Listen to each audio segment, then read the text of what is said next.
물도 없었지, 먹을 것도 없었지. 그런 광야 가운데서도 하나님께서 너희를 안으셔서 인도하셨다. 할렐루야. 네, 반갑습니다. 여러분 이제 구약성경 66권 가운데 소선지서라고 분류되는 책들이 있습니다. 구약성경의 마지막 부분에 이제 호세아서부터 말라기까지 소선지서라 이렇게 12권의 책을 소선지서라고 부르는데, 그러면 선지서는 뭐냐? 선지자들이 기록한 책을 선지서라고 해요. 그래서 이 호세아라고 하는 경우도 사람 이름인데 선지자의 이름입니다. 그럼 선지자는 뭐 하는 사람인가? 오늘 같은 거 쉽게 표현하면 이제 목사님들처럼 하나님의 말씀을 대언하는 사람들이죠. 그래서 당시에 선지자들을 통해서 하나님께서 하나님의 백성, 이스라엘 백성들에게 하나님의 말씀을 전하도록 하신 것입니다. 이 호세아라고 하는 선지자도 그런 일을 이제 하는 거죠. 자, 그러면 호세아라고 하는 이름의 뜻이 뭐냐? 우리 한번 따라합시다. 구원. 호세아라고 하는 이름의 뜻이 구원이라고 하는 뜻입니다. 그래서 구원하신 하나님, 하나님의 구원에 대해 메시지를 전하는 사람이죠. 우리가 잘 아는 여호수아, 모세의 뒤를 이어서 이스라엘 백성을 이끌었던 지도자 여호수아라고 하는 이름도 구원이라고 하는 뜻을 가지고 있어요. 또 우리가 신약에서 우리가 주님으로 믿는 예수님이라고 하는 그 예수라고 하는 이름도 구원이라고 하는 뜻을 가지고 있습니다. 천사를 통해서 메시지 주실 때 아이를 낳으리니 이름을 예수라 하라. 저가 그 백성을 자기 죄에서 구원할 자임이니라 할 때 그 예수라는 이름도 이 구원이라는 뜻을 가지고 있어요.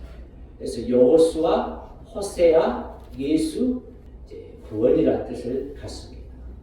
자, 그러면 이 호세아 선지자를 통해서 하나님께서 이스라엘 백성들에게 어떤 메시지를 주시기를 원하시는가 하는 걸 이제 우리가 찾아봐야 되는데요. 이 로밤 때에 이스라엘의 4대 왕인데요. 네 번째 왕인데, 로밤 왕 때 나라가 두 동강으로 나누어집니다. 따라합시다. 남쪽은 유다, 북쪽은 이스라엘. 그러니까 이스라엘이라고 하는 원래 하나의 나라가 둘로 나누어지면서 남쪽은 유다라 이렇게 불렀고 북쪽은 이스라엘이라고 불렀어요. 남쪽 유다는 원래 이스라엘은 12지파잖아요. 아브라함의 12지파인데 두 지파가 남쪽 유다고 북쪽 이스라엘은 10지파가 북쪽 이스라엘. 그러니까 지파수로 따지면 북쪽 이스라엘이 훨씬 더 많은데 그 북쪽 이스라엘의 대표하는 10지파 중에 대표하는 지파의 이름이 에브라임이라고 하는 지파였어요. 그래서 여러분 오늘 본문 우리가 3절에 읽을 때 그러나 내가 누구에게? 에브라임에게. 그래서 1절에 이스라엘이 어렸을 때 이스라엘과 에브라임이 같은 의미예요. 전부 북이스라엘을 가리키는 용어입니다. 북이스라엘이 어떤 나라에 의해서 멸망을 하냐면 아수르.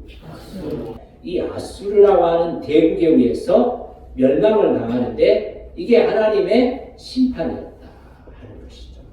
그래서 호세아 선지자는 이 북이스라엘이 멸망하기 전 기원전 722년에 멸망을 하거든요. 북이스라엘이 없어지는데 그 북이스라엘이 멸망하기 전에 30년 동안 선지자로 사역을 했어요. 그러니까 북이스라엘의 마지막을 정말 눈물과 안타까움으로 하나님의 메시지를 전했던 사람이 호세아입니다. 여러분 생각해 보세요. 내가 30년 사역을 하고 내가 살던 나라가 없어진다고 생각을 하면 얼마나 참 안타깝겠어요. 그래서 하나님께서 이 호세아를 통해서 이스라엘 백성들을 얼마나 사랑하고 계시는지, 그리고 그들이 반드시 회개하고 돌아와야 된다고 하는 그런 그 하나님의 마음을 호세아를 통해서 전하고 싶으셨던 것이 호세아서의 기록 목적입니다. 자, 이제 우리 호세아 1장으로 한번 가보겠습니다. 호세아서 1장 2절과 3절 말씀입니다. 여호와께서 처음 호세아에게 말씀하실 때 여호와께서 호세아에게 이르시되 너는 가서 음란한 여자를 맞이하여 음란한 자식들을 낳으라. 이 나라가 여호와를 떠나 크게 음란함이니라 하시니 이에 그가 가서 디블라임의 딸 고멜을 맞이하였더니 고멜이 임신하여 아들을 낳으매. 여러분 저를 한번 보세요. 하나님께서 선지자 호세아에게 명령을 내리셨어요. 어떤 명령을 내리셨냐면 기가 막힐 명령이죠. 이해가 안 되는 명령. 아내를 맞이하되 음란한 여자를 데려와서 아내를 삼으라 했고 또 음란한 자식들을 낳으라 그랬어요.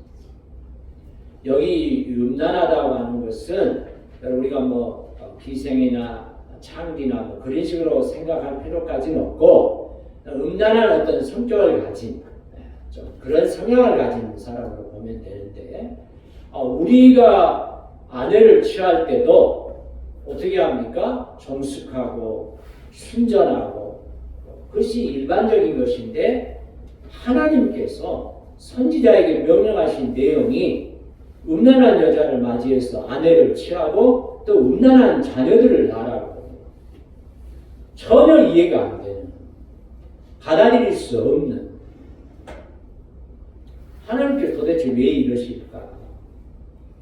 여러분 우리도 그런 경우 있잖아요. 우리 개인에게 일어났던 어떤 일 그게 뭐 질병의 문제이든 물질의 문제이든 뭐 여러 가지 관계의 문제이든 또 우리 가족들에게 일어났던 도저히 이해가 안 되는 시간이 흘렀는데도 여전히 우리 마음 가운데 아직도 왜 하나님께서 그러셨는지에 대해서 의문을 갖게 되는 그런 일들이 우리들에게도 있을 수 있거든요. 하나님께서 이와 같이 터무니없는 이해가 안 되는 받아들이기 힘든 명령을 하셨을 때 호세아는 어떻게 반응을 했느냐? 3절에 보니까 이에 그가 가서 순종했다.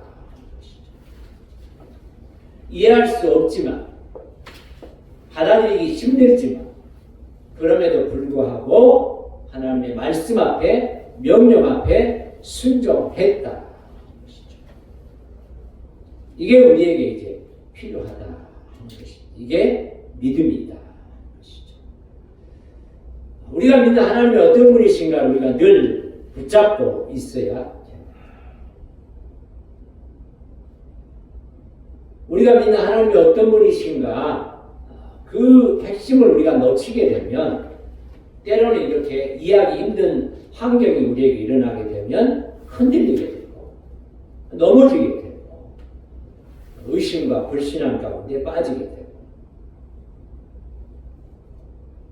호세아 선지자는 하나님이 어떤 분이신가를 본질적으로 하나님의 그 성품이라든지 그런 것들을 믿고 붙들었기 때문에 비록 이해하기 어렵고 받아들이기 어려운 명령이지만 순종했다. 근데 여기에는 하나님의 깊은 뜻이 있었는데 2절 마지막에 보니까 왜 이런 명령을 내렸냐면 이 나라가 여호와를 떠나 크게 음란했기 때문이다. 그래서 이게 상징적으로 무엇인가를 보여주려고 호세아에게 이런 명령을 내렸다 하는 것이죠. 여기서 이 나라는 북이스라엘을 가리키고 있습니다. 이 북이스라엘이 여호와를 떠나서 크게 음란했다. 따라합시다. 영적 간음. 이게 실제적으로 막 그냥 육체적으로 성적인 문란한 그런 의미보다는 영적으로 하나님을 떠나서 간음했다 하는 것이죠. 여러분이 하나님이 가장 미워하시고 싫어하시는 게 우상 숭배입니다. 우리가 생각할 때 우상이 뭐냐? 우리가 생각하는 뭐 무속, 점쟁이 집에 가고 뭐 점을 보고 사주팔자 관상 보고 이런 것도 우상이지만 그 외에도 성경에서 말하는 이 우상이라고 하는 것은 하나님 외의 것을 의지하고 하나님보다 더 사랑하는 것, 이거 다 우상으로 간주를 하고 그것들을 영적으로 가늠했다. 우리가 하나님을 믿는다면 하나님만 의지하고 하나님만 사랑하고 하나님 중심의 삶을 살아야 되는데 양다리를 걸치는, 하나님도 믿으면서 점집도 가고 하나님도 믿으면서 사지도 걸어다니고 관상도 걸어다니고 또 하나님 믿으면서도 물질을 의지하고 하나님 믿으면서도 권력이라든지 그 어떤 것을 더 의지하고, 이런 것들이 전부 우상 숭배가 되는 것이고 영적인 간음이 되는 것이다. 그럼 북이스라엘은 무엇을 의지했느냐? 아수리의 공격 앞에 놓이게 되니까 애굽과 아수르 사이에서 왔다 갔다 하면서 그들을 더 의지했다는 것입니다. 아수리의 공격 앞에 나라가 무너질 지경이 되면 자신들의 죄가 무엇이고 문제가 무엇인지 하나님 앞에 나와서 회개하고 하나님 우리를 구원이 불쌍히 여기시고 구원해 주옵소서라고 하나님 의지해야 되는데, 그게 아니라 어떤 나라가 우리를 더 도울 수 있을 것인가?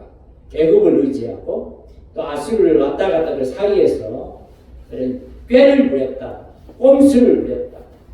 그 송아지는 아수르로 옮겨다가 예물로 야레방에게 드리리니 에브라임은 수치를 받을 것이요 이스라엘은 자기들의 계책을 부러워할 것이며 그랬어요.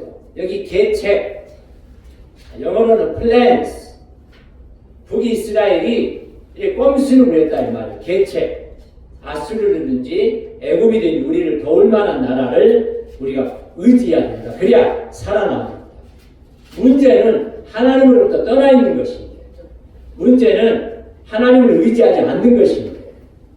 그 문제를 깨닫고 회개하고 하나님께로 돌아와야 되는 것인데 꾀를 부리고 있다. 계책. 여러분 우리도 우리의 플랜이 있을 수 있거든요. 어떻게 하면 이 어려움에서 내가 벗어날 수 있을 것인가. 문제가 있고 참 감당하기 어려운 일들이 있으면 우리 예배당도 얼마나 좋습니까? 여러분 병원에 계시는 중에도 기도할 마음이 생기시거든. 언제라도 내려오셔서 홀로 하나님 앞에 간절하게 기도하면 좋겠어요. 그러니까 정말 하나님 앞에 나와서 기도하고 의지하고 그래야 되는데 이 북이스라엘은 계책을 세웠다, 꾀를 부렸다, 술수를 부렸다 하는 것이죠. 근데 그것을 하나님께서 부끄럽게 하시겠다 하는 것이죠. 그게 문제 해결하는 방법이 아니기 때문에. 자, 그러시면서 안타까운 하나님의 마음 11장 1절입니다. 이스라엘이 어렸을 때 내가 사랑하여 내 아들을 애굽에서 불러냈다 그랬어요. 여기 이스라엘 역시 북이스라엘을 가리키는 말씀이고 어렸을 때에 내가 사랑하여 그랬어요. 여기 내가와 사랑하다는 단어 속에 히브리어 원문에 있는 단어가 하나 빠졌어요. 내가 저를 사랑하여. 내가 이스라엘을 북이스라엘을 사랑했다. 하나님께서 이스라엘을 사랑했다. 언제요? 어렸을 때. 여기 어렸을 때는 아직도 부족하고 연약하고 철없을 때 사랑하셨다. 하나님께서 저와 여러분이 성숙하고 믿음이 좋고 그래서 사랑하신 게 아니라는 것이죠. 여전히 우리가 참달성이 높고 부족하고 연약함에도 불구하고 하나님께서 사랑하셨다. 그래서 어떻게 하셨냐면 내 아들을 애굽에서 불러냈다. 따라합시다. 하나님의 아들. 하나님께서 이스라엘 백성을 아들이라고 부르시는데 저와 여러분도 아들이라고 부르시는 거구나. 하나님 어떻게 됩니까? 우리의 아버지가 되시는 것인데 너는 바로에게 이르기를 여호와의 말씀에 이스라엘은 내 아들 내 장자라 그랬어요. 하나님께서 이스라엘을 가리켜서 아들이라고 부르셨어요. 아들의 자격이 있어서가 아니라 사랑하셔서 아들이라고 부르셨어요. 저와 여러분도 마찬가지입니다. 하나님께서 저와 여러분을 사랑하시기 때문에 우리를 아들이라고 부르십니다.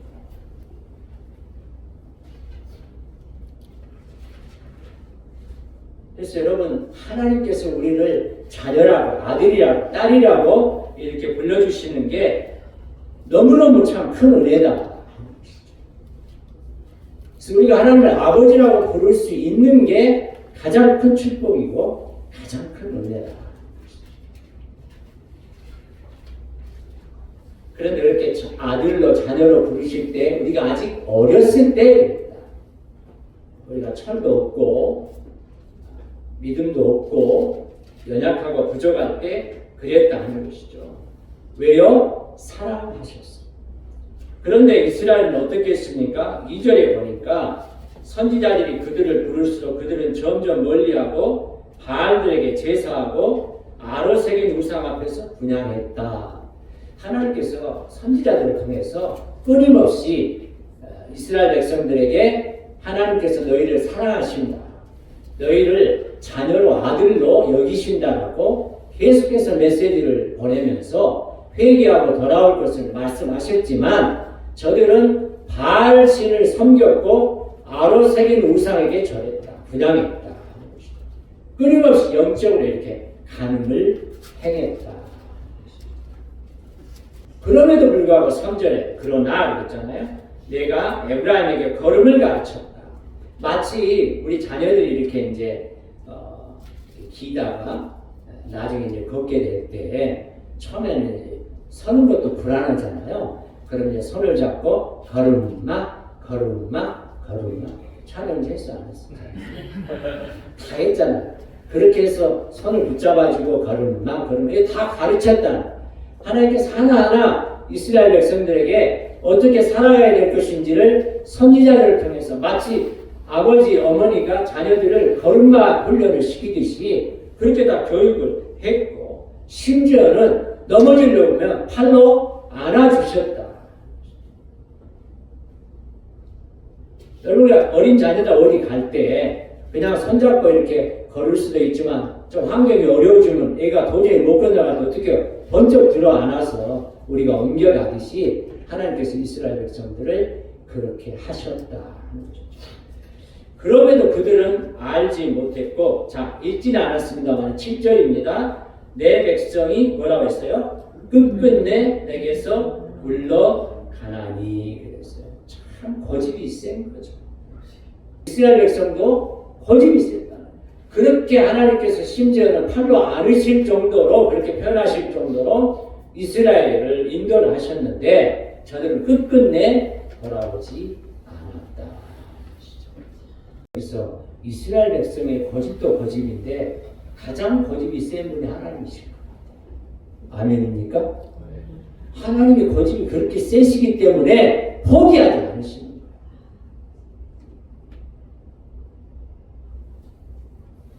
그래 너 잘났다. 고집 진짜 세다.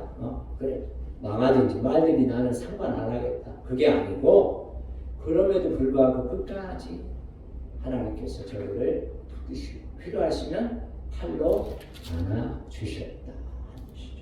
자, 너무나 중요한 말씀입니다. 신명기 1장 31절 광야에서도 너희가 당하였거니와 사람이 자기의 아들을 낳는 것 같이 너희의 하나님 여호와께서 너희가 걸어온 길에서 너희를 안으사 이곳까지 이르게 하셨느니라. 이스라엘 백성이 애굽에서 나와서요 1년 지나고 나서의 상황입니다. 1년 동안 광야 생활을 했는데요. 여러분 신명기 1장 19절에 보면 모세가 어떻게 표현을 했냐면 너희가 보았던 그 크고 두려운 광야, 그냥 광야가 아니고 큰 광야, 두려운 광야, 마치 우리 인생과 같은 거잖아요. 너무 넓어서 어디로 가야 될지도 모르겠고 무서운 일이 너무 많아. 예상치 못한 일이 너무 많아.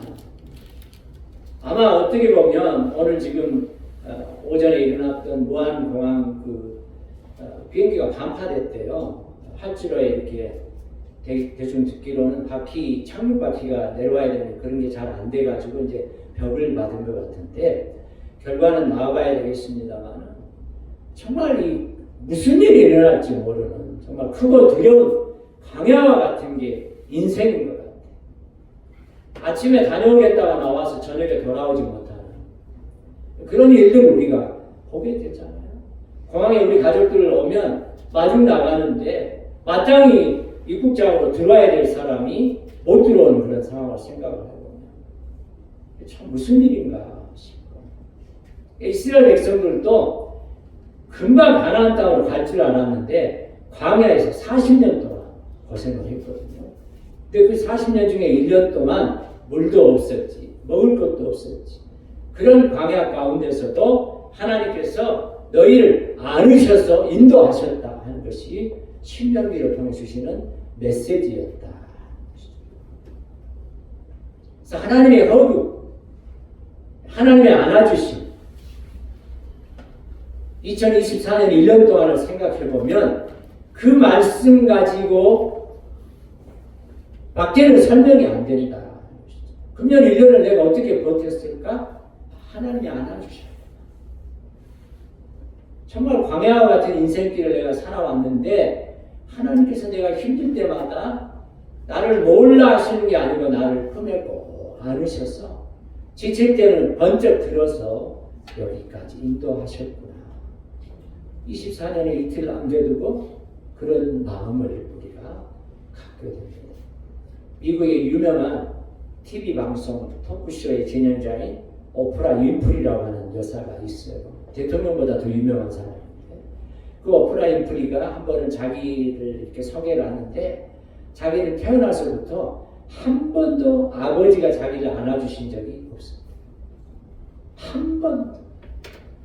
그래서 아버지가 자기를 한 번도 안아주시지 않은 것이 나이 먹은 지금까지도 마치 가슴에 찬바람이 부는 것 같은 그런 아픔으로 남아있다. 여러분 자녀들을 얼마나 자주 안아주셨어요? 지금보다 더 자주 안아주셔야 합니다.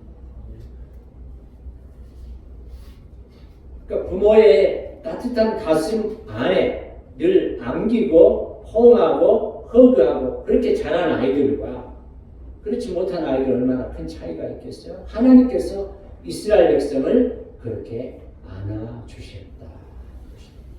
하나님이 안아주심으로 저와 여러분이 이 시간까지 오게 된 줄 믿습니다. 신명기의 말씀도 그 말이거든요.